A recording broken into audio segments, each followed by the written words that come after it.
이런 공부 방법도 괜찮아. 책을 볼 때 있지. 처음에는 첫 장서부터 쭉 읽는 거야. 2차 시험 공부 요령으로 내가 하는 늘 하는 얘기가 그냥 뜻을 이해를 하든 말든 읽어. 제발 처음 읽으면서 암기하려고 그러지 마. 그럼 공부 재미없고 더디고 오히려 느려져. 읽었는데 무슨 얘기인지 모르겠어. 그래도 대강 한 7, 80%, 한 뭐 이 정도, 70% 정도 내가 그 뜻을 음미했다 그러면 20, 30%를 버리고 그냥 계속 가. 그 전체를 한번 다 읽고 나면 아, 무슨 내용이 있었는 것 같아 하고 어렴풋이. 사람의 기억은 한계가 있어서 한 번 읽고서 내용을 기억해낼 수 있는 사람은 없어. 그런 사람은 없어. 하나 봤다. 하나. 이상한 애가 하나 있어서 오나영이라고 광주에 근무하고 있을 거야. 한 10년 전에 제자니까 선생님 저 1회독 했어요. 저 합격하고 와서. 그런 애는 지독한 예외지. 속독. 지독한 뭐 하여튼 자기가 생각해도 자기 이상하다고 얘기하니까 이상해. 처음에 그 우리 인간의 기억력은 있지 마치 이런 거 같아. 공부할 때 짜증내지 말고 천천히. 그래서 버티는 놈이 이기는 거야. 이만한 물 양동이에다가 물감을 요만큼 풀어. 그래가지고 휘저은 거야. 그러면 이 물감을 빨간색을 풀었다고 치자. 이만한 양동이에다가. 그럼 물감 색이 보여? 안 보일 거야. 안 보여. 그런 물감을 가지고 흰 도화지에다 칠을 하는 거야. 한 번을 쑥 칠했는데 빨간색이 전혀 안 보여. 두 번 칠했는데도 안 보여. 세 번, 네 번, 다섯 번, 여섯 번 더 칠을 하면 빨간색이 싹 나타날 거야. 조금씩 나타날 거야. 그러니까 거의 빨간색인지 아닌지 모르겠는 물감을 풀어놓은 물을 여러분 뇌에다가 칠하는 거라고 생각하면 돼. 그러니까 그것이 색깔이 드러나려고 그러면 많이 읽는 수밖에 없지. 합격자들은 다독을 많이 한 사람이야. 많이 읽어야 해. 그러면 많이 읽는 방법. 그걸 일일이 막 줄거가면서 읽는 놈 있지. 읽을 수가 없어. 그렇게 빠르게. 그냥 딱 이렇게 놓고 눈으로 읽으라고. 눈으로 넘기고. 눈으로 쭉 보고 넘기고. 그래서 빠른 속독을 나는 아주 가장 권해. 내가 성격상 속독이 안 되는 사람이었는데 나는 옛날에 지독한 정독파였는데 지금은 내가 절대 정독하지 말라고 이제 원하는 게, 정독은 속도가 느리고 그렇다고 해서 더 기억이 오래 남느냐 그것도 아니야. 속독을 여러 번 하는 게, 빠르게 여러 번 하는 게. 그래서 책을 어떻게 읽으시냐면 소설책 읽듯이 읽어요. 여러분 소설책 읽을 때 암기 안 하지? 암기하지 말고 그냥 무슨 내용이 있는가 봐 할 수 있으면, 이해할 수 있으면 되는 만큼 해서 빨리 넘겨서 회독수가 쌓여가지고 스스로 자기 머릿속에, 뇌 속에 색칠이 되어야 되는 거지. 한 번을 진하게 색칠을 해서 각이지키겠다. 절대 안 돼요. 그러니까 여러 번 읽는데 그 방법으로는 가장 좋은 게 뭐냐면 속독. 집중적으로 속독해서 읽는 거고, 이해가 안 되는 부분이 있다 하더라도 넘어가고. 그렇게 해가지고 여러 번 하게 되면 좋은 점이 뭐냐. 여러 번 그 회독을 하게 된 사람 앞뒤 전후좌우를 같이 이렇게 떠올라. 앞에서 여기를 막 암기하고, 다 2챕터 암기하고, 3챕터 암기하고, 5챕터 암기할 때 1챕터 잊어먹고, 6챕터 암기하면서 2챕터 잊어먹고, 7챕터 암기하면서 3챕터 잊어먹고, 뺑뺑 돈다고. 근데 이렇게 칠한 사람은 항상 같이 편성해서 왔다 갔다 하는 거기 때문에 거시적인 눈이 생겨, 이렇게. 그러니까, 빠르게 읽으십시오. 그런 공부를 2차 시험에 집중하도록 하고, 내 과목만큼은 강의를 신청해서 듣는 거니까, 돈 들여가면서 강의 듣는 이유가 뭐야? 가만히 편안하게 그냥 듣기만 해가지고 전체적인 내용을 왔다 갔다 넘나들고 이해할 수 있게 하려고 그런 거 아니야. 아까 이 얘기 하려고 했구나. 쭉 읽는 이런 스타일로 한 5번 정도 읽고 난 다음에 한 번은 이쯤 이렇게 이런 방법으로도 읽어봐. 까꾸로. 맛이 좀 다를 거야. 그리고 이제 어느 정도 실력이 좀 쌓이고 난 다음에 뒤에서 봤던 거하고 뭐가 비슷한 개념이 여기 이거하고 저 뒤에 있는 쟤랑 비슷한 건데 그럼 바로 가라고 그래. 확인하고. 그래서 앞과 뒤에 이렇게 펼쳐져 있는 내용들의 유기적 관련성이 하나로 딱 이렇게 되었을 때 여러분 지식이 체계화되는 거야. 체계화된 지식은 그 휘발성이 굉장히 약해. 안 도망가. 딱 물려버려 있기 때문에. 근데 체계가 없이 산만하게 나열되어 있는 지식은 그냥 날아가는 거야. 고리를 걸어놓지 못했기 때문에 그래. 그래서 공부를 잘하는 사람은 앞과 뒤를 유기적으로 연결지어가지고 이해하는 사람들이거든. 근데 그게 여러분이 당장 되지는 않으니까 내가 강의를 신청해서 듣는다라는 얘기는 선생님 그거 해주십시오라는 얘기인 거거든. 그래서 내가 강의 때 앞에 얘기하면서 막 뒤도 막 관련된 걸 끌어다 당기고 여기적으로 이렇게 하니까 초반이 좀 느려. 근데 한 중반쯤 가면 휙 넘어갈 거야. 이게 왜 다 했던 거니까 다시 한번 확인하는 거로 넘어가니까. 그러니까 6주에 다 끝낼 거니까 뭐 조급하게 생각하지 마시고 예습하지 마십시오. 복습만 지금 집에 가면서 철저히 하고. 그래서 내가 다음 주에 저걸 열어주라고 그럴게. 모바일, 여러분 핸드폰 갖고 다니면서 그 안에서 카톡 이런 거 하지 말고 강의 열어주라고 그럴 테니까 출퇴근하면서 저거 봐. 동강을 보란 말이야. 그래서 자꾸 생각을 하라고. 오케이? 다음 주에 그렇게 하라고 그럴게. 아직은 시스템을 안 만드는 모양이야. 그러니까 그 시스템 만들어가지고 그렇게 해주라 그럴게. 자, 지금 여기 이제 다시 위험의 분류 방법 중에 이제 순수 위험을 세 가지로 또 분류해. 하나가 인적 위험.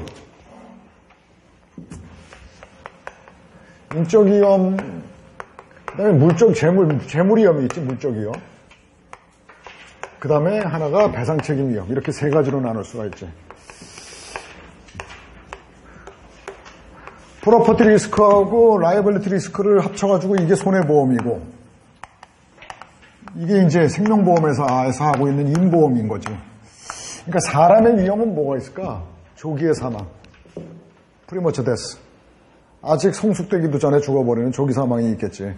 조기 사망을 담보하는 게 뭐예요? 조기 사망을 이게 생명보험이지. 그 다음에 조기 사망이 아니라 아주 되게 오래 살아. 장수에 너무 오래 살아. 이건 문제지, 이거. 장수가 왜 문제냐면 내가 70세, 80세까지 사는 건 좋다 이거야. 근데 건강이 같이 따라주면서 장수하면 좋은데 건강은 따라주지 않고 장수를 하면 골골하면서 장수를 하게 되면 의료비는 계속 자꾸 쑤시고 아프니까 병원을 가야 되는데 의료비에 부담도 있게 된단 말이야. 난 제일 안 돼 보이는 사람들이 어떤 사람들이냐면 할아버지들 중에 왜 이빨 없는 사람들 있지 막 이빨 해놓을 돈이 없어가지고 그러는 거 아니야. 그래서 조기 사망은 물론이요 뭐냐면 장수도 위험이야 이게. 오래 사는데 수명은 길어졌는데 소득 능력이 없다. 이게 우리 연금보험이야. 연금보험이라는 상품들이 개발된 연금보험에 가입되어 있는 사람 많지 않아. 그만큼 우리나라는 아직 선진국이라고 말하기가 좀 곤란한 것은 리스크를 인지하는 것도 국가의 OECD 국가를 비교 많이 하지. 비교할 때 모두 많이 비교하냐면 제법 OECD 국가라면 좀 산다라는 나라 아니야. 15개국인가 뭐 이렇게 OECD 국가의 표준을 갖다가 비교를 할 때 우리나라가 늘 꼴찌에 있는 게 그거예요. 개인 보험의 비율. 기업 보험의 비율은 우리나라가 OECD 국가의 상위권이야. 그만큼 수출이 활발하다는 얘기지. 수출이 활발하니까 뭐 해상보험, 적하보험 이런 것들은 많이 현대자동차에서 차 무진장 실어가지고 보내지, 뭐 스마트폰 실어 보내지, 뭐 칼라 텔레비전 보내지 그러니까 수출입을 활발하게 하니까 기업보험은 발달했어. 해상보험 같은 것들은 많이 부부하고. 근데 개인보험은 열악해. 특히나 연금보험. 연금보험을 많이 든 나라는 부유한 나라예요. 연금보험이 약한 나라는 지금 당장 먹고 살기 힘든데 보험은 미래재화잖아. 지금 사가지고 효용을 느끼는 게 아니라 일반의 그 칼라 텔레비전은 지금 사면 칼라 좋네 싱싱해 그러면서 보겠지만 보험 들면 나중에 내후년에 내가 문제가 생겼을 때 나라의 위험을 커버해주는 보험인 것이 보험 상품은 미래재화잖아. 그러니까 미래의 소비라고 미래해야 할 소비를 미리 사는 거니까 그럼 미래에 먹을 걸 미래의 먹거리를 미리 산다는 건 지금 먹는 게 충분하다는 얘기를 전제로 하는 거지. 지금 배고파 죽겠는데 무슨 미래를 위해서 사. 그치? 그러니까 미래 재화를 구입할 수 있다라는 얘기는 그 나라의 국민들이 충분한 개인 소득을 가지고 있고 가처분 소득을 가지고 GNP가 높은 나라라는 얘기를 의미하는 것이지. 그래서 개인 보험이 많이 이런 것들이 사망보험의 보급률이라든지 연금보험의 보급률이라든지 이런 것들이 그 나라의 어떤 부의 분배 척도, 분배가 공평하게 되어 있는가, 편중되어 있는가 이런 것들을 볼 수도 있고 그 비교 많이 하잖아요. 지금 우리나라에 이 연금보험이 문제예요. 생명보험은 상당히 만약에 인식이 좋아져가지고 중국하고 비교하면 얼등하게 우리가 생명보험 많이 들었어요. 거의 한 사람이 서너 개씩은 뭐 이렇게 들어, 웬만한 사람 뭐 서너 개씩 생명보험 들려져 있어. 내 나이 또래들 이렇게 보면 암보험 이런 것도 또 철저하게 어느 정도의 소득층에서 지금 들고 있다고. 근데 그런 사람조차도 연금보험은 인색하게 들고 있다고. 연금보험은 나만 해도 뭐 연금보험 풍부하지 않아. 암보험은 몇 개씩 들어있는데 연금보험에 대해서 좀 무방비. 그래서 요즘에 그렇지. 베이비부머 세대들의 위기다. 뭐 이 사람들이 내 친구들이 올해 작년에 12월 31일 날 다 그 애국가 부르고 나왔어. 만 55세 12월 31일 날 정년 딱 맞이해가지고 나왔고 내 동갑내기들 그래서 애국가 부르고 이제 은퇴를 했는데 이제 지금 그 친구들 은퇴해가지고 집에서 빈들빈들 하는 애하고 통화를 하니까 좋대. 좋긴 뭐가 좋아. 그 마을 속에는 우울함이 있더라고.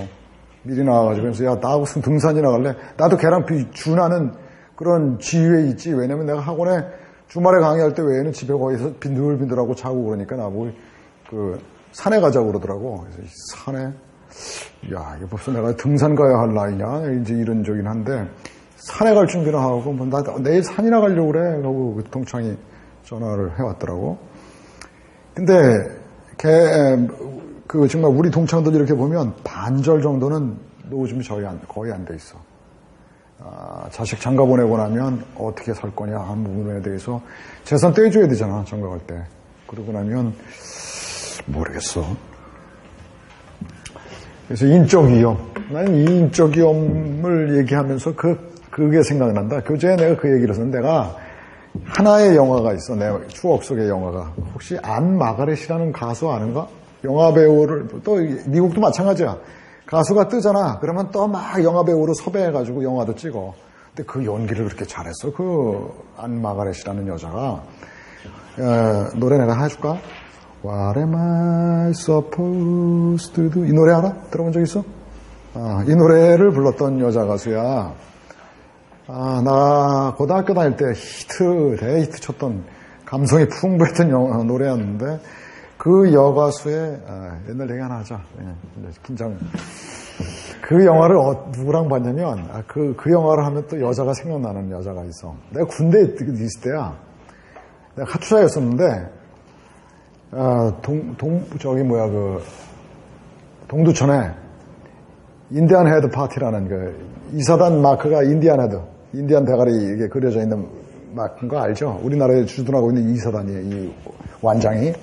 인디언 헤드 파티라고 그 사단 본부에서 파티를 하는데 그날은 쿠폰을 줘가지고 한 $20 상당의 쿠폰들을 카투사들한테 다 나눠줬는데 우리 부대가 먼 데 있었다고. 그러니까 우리 부대원들이 아이씨 안 가 그러니까 그 쿠폰을 내가 다 모았어. 그러니까 한 500불쯤 된 거야. 이 안에 쿠폰이.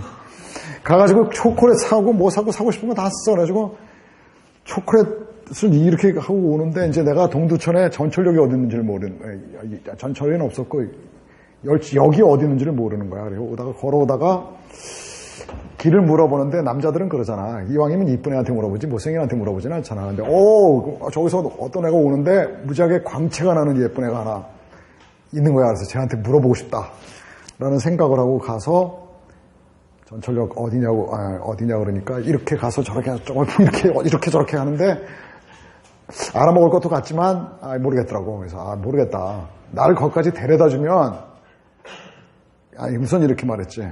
내 왼쪽 주머니에 손을 넣어봐라. 그랬더니 얘가 또 그래 넣어봐라고 그랬더니 나쁜 놈 같이 보이진 않으니까 손을 넣더라. 뭐 초콜릿 같은 게 걸리는 것 같아요. 그래서 그거를 손으로 쥘 수 있는 만큼만 쥐어봐라. 꽉 쥐더라고. 꺼내. 너 가져. 그리고 나 거기까지 데려다 달라고. 나 모르겠으니까 못 찾아가겠으니까. 그래서 둘이 이제 얘기하면서 전철까지 왔어. 왔는데 내가 종로 5가를 가려고 그러는데 거기까지 더 따라가려고 한쪽 주머니 이쪽에 있는 거를 초콜릿을 마저 한 주머니를 더 꺼내 가지라 그래서 걔를 종로 5가까지 끌고 가게 됐어. 그래가지고 거기서 노닥거리고 어쩌고러다 집으로 가고 헤어지고 그러면서 다음 주에 만나기로 했는데 영화를 보고 싶다고 그래서 걔랑 영화를 본 게 굿바이 마이 달링이라는 영화야. 근데 걔랑 그 영화를 보면서 사나이의 쪽은 다 팔았다 내가 그날. 훌쩍훌쩍거리느라고. 얘는 담대하게 영화를 딱 보고 있는데 나는 눈물이 나와가지고 도무지 어떻게, 이게 이럴 수도 없고, 미치겠더라, 정말. 감성이 좀 내가 풍부했던 것 같아요. 눈물, 콧물. 그래서 영화가 딱 끝나고 불이 들어오잖아. 나갈 수가 없었어. 이 여자애는 그러한 감성이 풍부한 군발이 아저씨 아니야. 근데 여자들이 당시에 그랬어. 카투사는 군인이라고 생각 안 하더라. 안 하고 사람이라고 생각해 주는 것 같아, 카투사는. 왜냐면 자유롭게 시간들을 뭐 하니까. 그래서 걔랑 한동안 좀 연애를 했는데 걔가 그 점을 나중에 얘기하더라. 너무 매력이 있었대. 영화를 보면서 그렇게 우는 따뜻한 감성이 너무 눈물의 온도가 몇일까가 궁금했고 자기는 너무 매력적이었대. 근데 걔랑 어떻게 쫑났냐면 군인 있을 때 어디 카투사 있을 때 집에서 있지 않고 이렇게 그런데 이렇게 따로 떨어져 나와 이렇게 집에서 떨어져 있던 난 집에서 굉장히 통제를 받던 사람이었는데 뭐 이렇게 여자들을 만날 일이 많아. 그러면 오는 여자를 마다하지 않는다는 게 내가 좌우명이었거든. 그래가지고 면회 오는 애가 한 8명이 있었어. 특별히 뭐 각별하게 어떤 관계 똑같은 관계에서 한 8명이 있었는데 일요일 날 이제 내가 점점 고참이 되면서 나가기가 싫어지고 그래서 막 캠프에 있으려고 했는데 그래서 내가 뭐 무슨 일 있다 그래서 안 만났는데 연애를 3시 왔는데 거의 한 10분 차이로 세 여자가 면회를 왔어. 그래가지고 쫄병을 보내가지고 얘를 데리고 헬기장에 가 있어라. 얘를 데리고 GI 바에 스낵바에 데리고 네가 좀 키핑하고 있어라. 넌 이제 우리 쫄병들이 다 동원돼가지고 분산했는데 나중에 나갈 때 다 빠이빠이 했지. 빠이빠이 했는데 또 여자들의 우리 남자들만 있으니까 그게 참 좋다 얘기하기가. 근데 또 여자들은 그렇더라. 그래가지고 난 세 여자가 다 끝난 줄 알았어. 그 싸늘한 눈을 난 봤으니까. 그런데 또 오더라. 또 와가지고 왜 오는지 아니? 확인하러 오더라. 정말 나 이외에 그 두 여자는 어떤 여잔지 정체가 분명하게 나한테 밝혀라 하고 따지러 왔대. 그럼 그때 한마디만 하면 돼. 걔는 아무것도 아닌데 왜 왔는지 모르겠어. 그런데 믿으러 온 거더라고 보니까. 셋이 다 변명을 들으러 왔고 그 변명을 믿으러 왔더라고. 그 여자더라. 그러면서 쭉 내가 지금 56세까지 살았지 않냐. 살면서 여전히 그게 유효해. 사내 새끼들끼리만 놓고 이렇게 강의하니까 그 점이 좋구나. 응? 동영상이 있구나. 그게 유효하더라. 그래서 어떤 사랑하는 사람이 있거든 있지. 절대 매달리지는 마라. 매달리면 더더러 전화 안 온다. 쿨하게 보내주면 반드시 전화 온다. 한 달 내. 근데 쿨하게 내가 보냈던 사람인 경우에는 반드시 한 달 내에 전화 오고 매달렸던 여자한테는 절대 안 온다. 내 친구가 매달리는 스타일이었는데 절대 진상이라고 그러더라고요. 하여튼 굿바이 마이 달링이라는 영화가 있었어.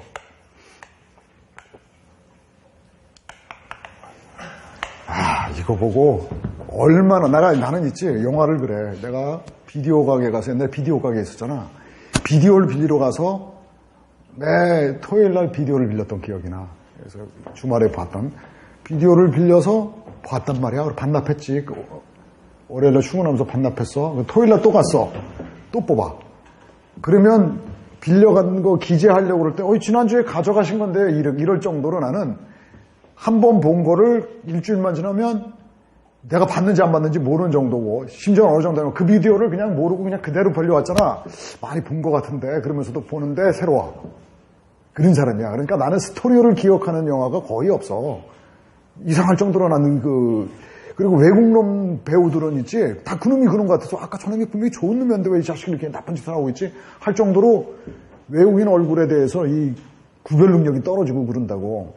근데 유일하게 아직까지도 내 그 영화를 첫 씬서부터 마지막 씬까지 기억하는 유일한 영화야. 그래서 내 싸이월드 홈페이지에 이 포스터를 어디서 갈무리 해가지고 내가 거기다 이렇게 올려놨거든. 그러면서 거기 밑에 내가 써놓은 말이야. 내가 여태까지도 유일하게 그 스토리를 기억하는 영화, 그리고 내가 가장 가슴에 오랫동안 담아뒀던 영화, 그리고 세상에서 가장 몹쓸 말 이렇게 써놨어. 이 말이 가장 몹쓸 말인 것 같아.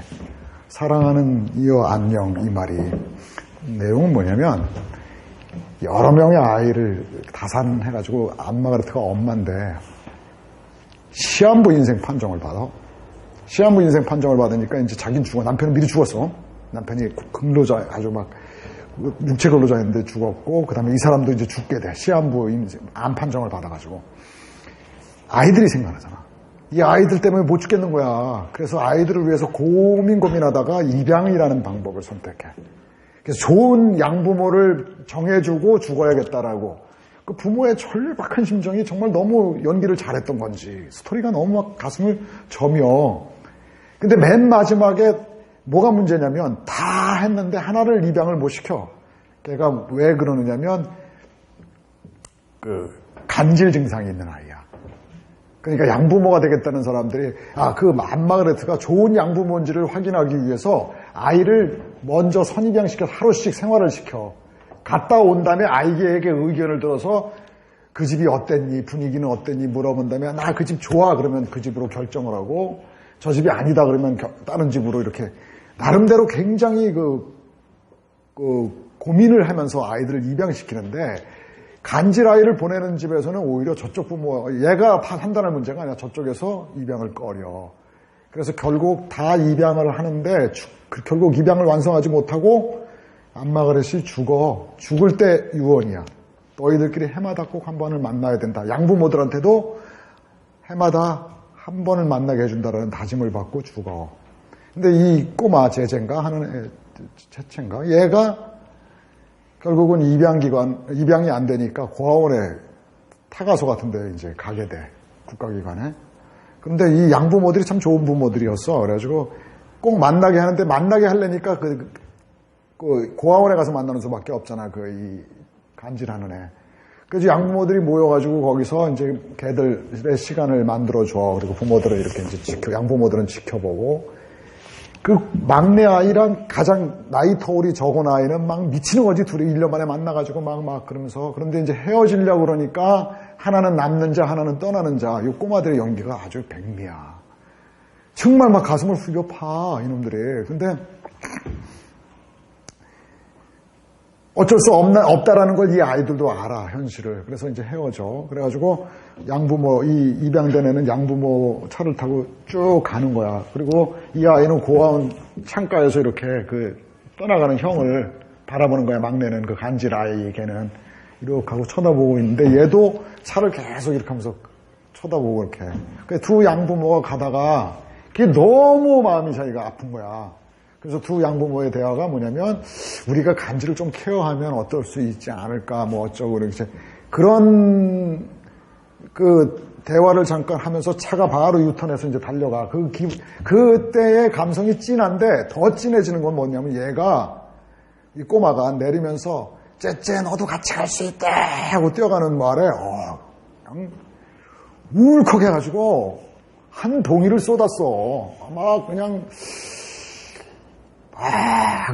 자. 근데 이거를 내가 왜 이 책에다 썼냐면, 인간들은 여러 가지 위험에 처해 있지. 자, 그래서 우리는 어떻게, 주관적 위험, 객관적 위험도 공부했고, 순수 위험, 투기적 위험, 순수 위험을 분류하면서, 자, 우린 순수 위험 중에 인적인 위험, 그리고 물적 위험, 배상책임 위험에 처해 있는데, 인적 위험을, 이런 위험들을, 순수 위험들을 우리는 어떻게 해야 되겠냐? 다뤄야지, 컨트롤해야지. 그냥 내팽개쳐서, 막 마음대로 해 이럴 수는 없는 거잖아. 그래서 인간들은 위험을 관리하게 돼. 자기가 그 안마가르시라는 여자가 위험 관리가 뭔지 알아? 리스크 매니지먼트라는 거를 다음 주쯤에 배우겠지만 리스크 매니지먼트 내가 먼저 얘기를 할게. 리스크 매니지먼트는 뭐냐면 각 경제 주체들이 이런 다양한 위험들에 처해져 있을 때 이 위험들을 그냥 내버려 두는 게 아니라 어떠한 방식으로든 본능적으로 위험에서 벗어나고자 해. 그래서 우리는 어떤 방법을 택하게 되냐면 위험으로부터 우선 가장 현시운 방법은 도망치는 거야. 집을 가지고 있으니까 화재가 나 안 사. 항공기에 위험이 있어 그러면 그냥 걸어간다든지 어떤 방식으로든 우리는 그 위험을 회피하려고 그래. 예컨대 지진이 막 난단 말이야 여기가. 그러면 우리는 어떻게 했어? 그것을 일본 놈들 보면 대나무를 많이 심잖아. 지진의 내진성이 좀 강한 거. 본능적으로 알아낸 거야. 지진이 많이 있는 지역에는 고층 빌딩을 짓지 않는다든지. 인간들은 이렇게 위험 관리의 기법이야 그것도. 여러 가지 테크닉을 생각하는 거야. 제주도에 가면은 왜 돌로다가 벽을 많이 쌓지? 이거 왜 그래? 바람이 많이 부니까 무거운 무게를 좀 지게 하려고 돌담. 바람이 많아서. 그러니까 어떤 환경에 처해져 있는 인간들은 본능적으로 그 위험에 대해서 대처 방법들을 생각해내기 마련인 것이야. 그래서 우선 그 위험을 회피하는 방법들을 생각할 수 있겠고, 또는 위험을 맞서서 컨트롤하려는 방법도 있겠고, 또 하나는 뭐냐면 위험을 차근차근 준비하는 방법도 있어. 내가 돈을 조금씩 모아서 그 위험이 현실화됐을 때 이 돈으로 해결해야지 하면서 내가 스스로 쌓아두는 방법. 명칭을 붙인다면 위험 회피, 그 다음에 위험을 컨트롤, 로스 컨트롤, 또 하나 지금 얘기했던 보유, 리텐션. 내가 위험을 갖는 거야. 근데 갖는데, 위험을 맞서는데 쌓아놓는 거지. 적금을, 기금을 막 만들어가지고 그 위험에 대비하는 방법도 있고. 또 하나. 위험을 남한테 돈 주고 떠넘기는 거. 그게 뭐야? 리스크. 리스크를 떠넘기는 거. 아까 보험이라고 그랬잖아. 보험은 웅질 다수의 위험들을 결합해가지고 우연사고가 발생하면 손해보상하는 누가? 제3자인 보험회사가 돈 받고 해주는 거 아니야. 이 보험까지 다양한 리스크의 매니지먼트 기법들이 있다고. 안 마가레트는 어떤 방법을 생각해낸 거야? 입양.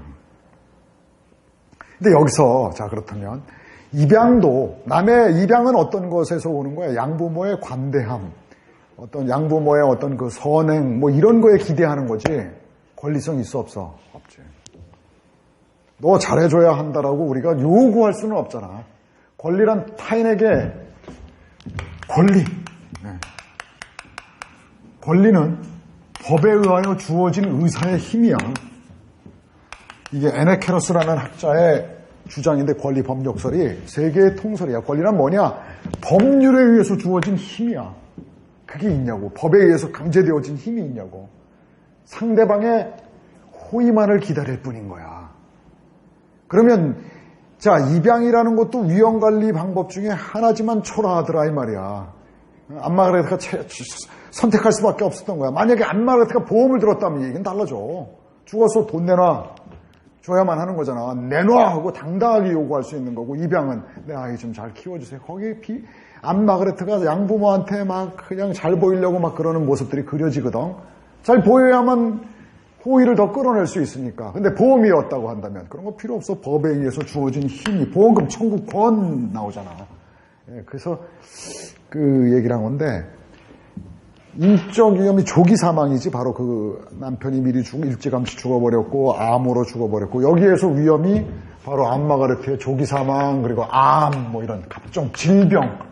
남편은 사고로 죽었고 얘는 질병으로 사고, 이런 것들이 인적 위험. 이게 인보험이야. 생명보험에 사망보험, 생존의 양로보험, 뭐 각종 질병보험, 상해보험, 이런 것들이 이에 해당하는 거지. 우리는 이거는 이제 우리하고는 관계없지. 손해보험에서. 물론 여기에 상해보험이라고 한다면, 상해에 대해서는 손해보상 상품이 판매되니까 손해사정의 대상이 되지만, 그 외에 대부분의 인보험은 여러분하고 별 관계가 없고, 이제 여기에 와서 물적 위험하고 이제 배상책임 위험인데, 우리가 물건을 소유하지 않을 수가 없지. 살면서 각종의 물건으로 뭐 집도 사야 하고 자동차도 사야 하고 굉장히 중요한 귀중한 물건들을 많이 우리는 가지게 돼. 그때 항상 불안한 것이, 도난을 당했을 때, 망가졌을 때보다 도난의 위험들, 이런 것들이 굉장히 많지. 그럼 도난의 위험을 느꼈다 그러면 이것을 법에 의해서 힘이 주어지는 어떤 보험금 청구권이라는, 보험이라는 당연한 권리로서 요구되는 경제제도가 있겠냐? 있지. 인간들은 만들지. 그게 도난보험이고 화재보험이고 이런 보험들이 만들어지는, 물건에 대한 보험. 그야말로. 자, 물건보험은 물건값 있지? 물건보험은 물건보험이니까, 물적 위험은 그 물건에 대한 거니까, 물건은 물건값이 있네. 그 물건값이 보험계약법에서 돈으로 환산한 거 우리 뭐라 그랬지? 물건에 대해서 내가 가지고 있는 이해관계는 결국 그것이 돈으로 평가하면 물건값이지. 피보험이 이게 평가액이 보험가액 아닌가. 내가 가지고 있는 집이라는 물건에 대해서 이해관계가 있어. 그럼 이거 얼마짜리냐 하고 평가할 수 있어. 경제성이 있으니까 평가할 수 있지. 그럼 이 이해관계의 크기는 얼마냐? 집값이지 뭐야. 집값, 물건값, 물가. 이 물건값이 바로 뭐라고? 보험가액이지. 그러니까 물건보험에서는 보험가액이라는 관념이 있게 되는 거야, 개념이. 보험가액 생각 안 나면 물가라고 생각해, 물가. 물건보험이니까 물가 아니야. 첩값. 이런 게 보험가액이야. 가액이라고. 금액이 나오지. 계약법 공부 안 한 사람들도. 금액은 뭐냐면, 보험 금액은 돈이 얼마치 산다. 구매액이야. 보험 가입한 구매액. 그래서 이렇게도 실무에서는 이렇게 말해. 보험 가입 금액. 보험 가입 금액이 없는 보험은 없어. 보험 가입은 어디에만 있어? 물건값은 물건보험에만 있어. 인보험에서 보험 가입이 있어 없어? 없지. 사람이 몸이 죽고 그러면 얼마 손해나 계산할 수가 없잖아. 그렇지만 생명보험도 보험 금액은 있지. 얼마 보험, 생명보험 얼마치 들었다? 3억 원짜리 들었다. 1억 원짜리 들었다. 안보험 5천만 원짜리 들었다. 있잖아. 그게 가입금액이야, 이게. 보험 가입금액은 인보험에도 있고, 물건보험에도 있고, 배상책임보험에도 하여튼 얼마 가입하실래요? 그게 보험금액이야. 물건값은 물건보험만 있으니까 보험가액은 물건보험에만 있는 거야. 배상책임위험은 우리가 살다 보면 내가 의도하지 않게 남에게 손해를 입힐 가능성도 있다고. 그죠? 어떻게 하다 보니까 내가 차를 타고 가다가 잠깐 딴 데를 이렇게 쳐다보는 사이에 차가 쭈르륵 가가지고 남의 집을 들이받았네, 남의 편의점을 들이받았네. 유리창가 물어줘야 되잖아. 그 사람은 나한테 내가 망가뜨렸으니까 나한테 물어주세요 하고 손해배상 청구를 할 거 아닌가. 그러니까 그 손해배상을 해야 할 책임이 발생했는데 그 손해배상을 하고 나서 생기는 내 재산적 손실을 커버해주는 보험이 필요하겠지. 그러니까 남에게 배상 책임을 지게 될 수 있는 불확실성도 있는데 그것을 담보하는 보험이 바로 배상책임보험이라고. 배상책임보험의 종류에는 여러 가지가 있지. 인적인 손해를 야기할 수도 있고, 남을 쳐서 남을 죽게 할 수도 있고, 남의 물건을 망가뜨릴 수도 있고, 의사가 남을 치료하다가 남을 죽게 할 수도 있고, 여러 가지 배상책임을 지게 될 수 있는 가능성은 있죠. 그래서 의사 배상책임보험, 공인회계사가 회계 관련 서류를 잘못 회계 감사를 해가지고 그 채권자에게 손해를 입혔을 때 그 손해배상 책임을 지게 되는 위험을 담보하는 배상책임보험, 변호사 배상책임보험, 이런 여러 가지 배상책임보험들이 있게 되는데 이것도 역시 보험가액은 없는 거지. 왜냐면 배상책임보험은 물건이 아니니까 값을 정할 수가 없어. 내가 질 수 있는 배상책임의 최고액은 얼마일까? 알 수가 없는 거지. 어떤 놈을 칠 줄 알아? 내가 마이클 잭슨을 칠지 아니면 그냥 아무렇게나 소득도 얼마 안 되는 나이 많은 사람을 치게 될지 알 수가 없는 거 아니야. 마이클 잭슨의 몸값에 막 10배 하는 사람을 내가 쳐서 사망케 했다. 그러면 얼마 계산해야 되는 거야? 할리우드 스타가 그냥 한 버스로 그냥 관광버스 타고 왔는데 내가 차를 들이받아가 다 죽어버렸어. 얼마야? 이 리미트를 정할 수가 없는 거니까 값을 정할 수가 없어. 보험가액이 없다고. 그러니까 보험가액은 뭐에만 있다? 물건보험만 있다. 그렇지만 보험회사가 물어줘야 할 책임액은 정해야 될 거 아니야. 얼마치 보험 사실래요는 있어야 될 거 아니야. 가입 얼마치 할래요? 그게 보험금액은 있지. 그러니까 보험금액은 공통적인 요소야. 인보험, 손해보험 모두의 공통적인 요소지만 보험가액은 오로지 물건보험에만 있다. 자, 우리가 지금 보험이론을 공부하는데 보험이론은 이렇게 이해를 하고 들어가자면 이게 순수 위험 중에서 순수 위험을 분류하면 인적 위험, 퍼스널 리스크도 있고 뿐만 아니라 또 물적 위험, 프로퍼티 리스크도 있고 라이벌티 리스크도 이렇게 나눌 수가 있다. 그런 그 위험들을 각기 커버하는 보험들이 있는 거고, 그럼 이들 간에 우리 손해사정 이론에서 공부하는 것은 뭐냐? 결국 인보험 중에서도 조금은 여기 상해가 있으니까 인보험에서 상해의 비중이 만약에 10%쯤 된다면 이 10%를 포함해서 손해보험 여기에 보험 상품들이 각가지 물적 위험으로 무슨 주택에 대한 위험 때문에 주택화재보험, 선박에 대한 선박화재보험, 차량에 대한 차량보험, 이런 것들이 막 이렇게 생겨나게 되겠지. 보험 종목은 그러니까 무궁무진하게 지금 만들어질 거야. 이런 게 필요한데, 그럼 그것도 만들어질 거고, 이거 필요하면 만들어질 거고.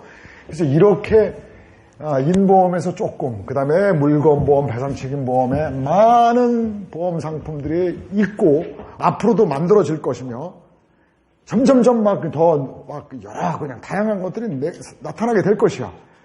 그것들에 일반적으로 관통하는 이론이 있어. 그것들이 공통적으로 관통하는 이론이 있단 말이야. 여기에만 특수하고 여기만 특수하고 여기만 특수한 게 아니라 손해보험에 관통되는 손해보상 원칙이 지배하는 보험상품들, 만들어진 보험상품들을 관통하는 일반적인 이론이 손해소정 이론의 대상이야. 이제 우리는 그거를 이 안의 내용으로 해서 공부해 나갈 것이야. 오늘은 여러분들이 리스크에 대해서만 봤는데 다음 주에는 페릴과 해저들을 좀 심도 있게 들어가서 유기적으로 이해하도록 하겠습니다. 오늘 첫날인데 5분 일찍 끝내겠습니다. 애썼습니다.